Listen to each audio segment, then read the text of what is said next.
Hey, what's going on? What's going on? Just having this little writing session. I like giving you guys an inside look to my creative process. This is what I've been enjoyed doing, man. I know a lot of people, like a lot of comics, they might get annoyed because I do the same material over and over again. But it's a method to my madness. I just beat the joke up. I run it to the ground until I know it like the back of my hand, and that's why I'm able to just be so rapid fire and passionate with like the jokes that I really do know. But I've really been working on this vaccine bit, and I just want to read it off. I want to read it off on camera. And some people have heard this, but I'm adding like a lot of tags and things of that nature. And I just wrote it out. I wrote it out really neat in full hand. Something I never do, but it's just so much parts and components that me just trying to like write it shorthand and kind of like trying to like see it inside my head and edit it. Yes, I can do that, but I feel like it's way more effective.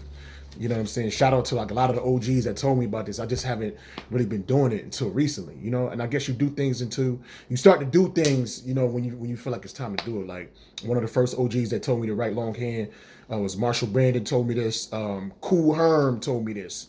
Rich Williams and a couple others. And I'm just letting y'all cats know my OGs. I'm finally trying to do this, and I probably even got to cut the fat down even more or whatever. But I'm gonna just read this out to y'all real quick, just to see how it comes off. Like I pretty much got this memorized, but I don't want to miss any beat, so I'm gonna read it out. Okay. Let's say in America, we're in a civil war. The vax versus the unvaxxed. It's like the Irish versus the Italians, the Starks versus the Lannisters, the Crips versus the Bloods. Because no matter the set you rep, unexpectedly, you might die. And I'm not vaxxed, but I did beat COVID. So according to the CDC, I'm protected. But I need more time to get comfortable enough to take the jab. Because the fastest vaccine in the past century took like 12 years to develop. This COVID vaccine was created in under a dozen months. It takes longer to get a brown belt in karate than to make this miracle medicine. And we know brown belts don't fight too good. That's probably why these drugs are struggling. It's not that they suck. They just need more time in the dojo to kick COVID's culo. They need more heavy bag work, speed bag work, weights, training basics. Training basics. I might change that. This is all little tags I'm adding and shit like that. But here we go. Some people say, you got the vaccine when you were young and you didn't complain. I'm like, I didn't complain because I couldn't talk, walk, and I wore Huggies Pampers. I had no idea. Plus, what they injected me with took a minimum of a dozen years to develop. And you're comparing that to a treatment made in under 365 days? That's like comparing a high school senior to a first grader. That's like comparing calculus to crayons, PlayStation to Sega Genesis, Androids to iPhones. One is just way more advanced. It's not a fair comparison.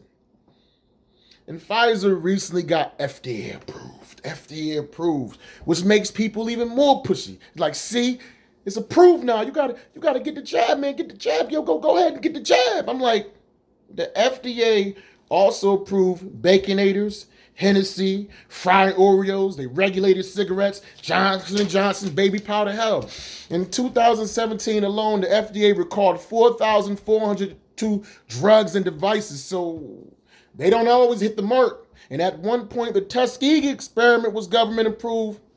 We see what happened to those niggas. And some say the FDA approved all those drugs and devices from companies who eventually started cutting corners and doing things unethically. So eventually the FDA recalled those products.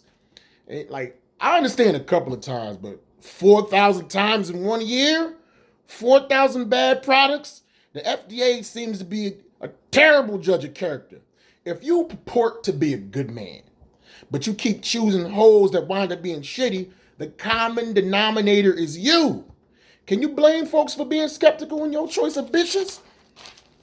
And some argue like the reason that this vaccine was developed so fast is because these scientists have studied coronaviruses for years and all coronaviruses are similar. I said, well, you might have a point, but this is the novel coronavirus, the new coronavirus.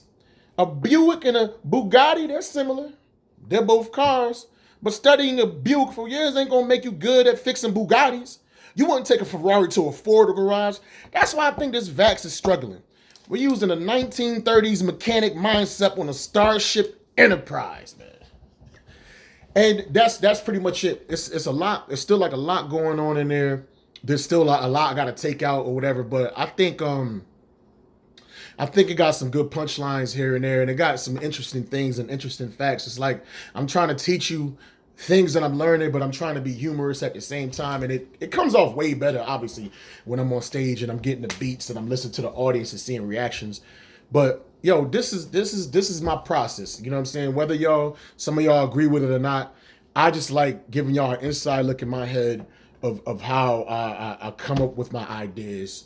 You know, I'm going to watch this tape. I'm going to go back over it. I'm going to take out some unnecessary words. If I can find funnier analogies for certain points, then I will do that. I think the Buick versus the Bugatti, I think that's funny as hell. I think the Ford versus the Ferrari, I think that's funny as hell. I think the fact that I shitted on the iPhone and made it seem like that the Android is better, I think that's pretty fucking funny. You know what I'm saying? But we going to go in there, you know what I'm saying? Like, I'm going to look this over, listen to this like over and over again.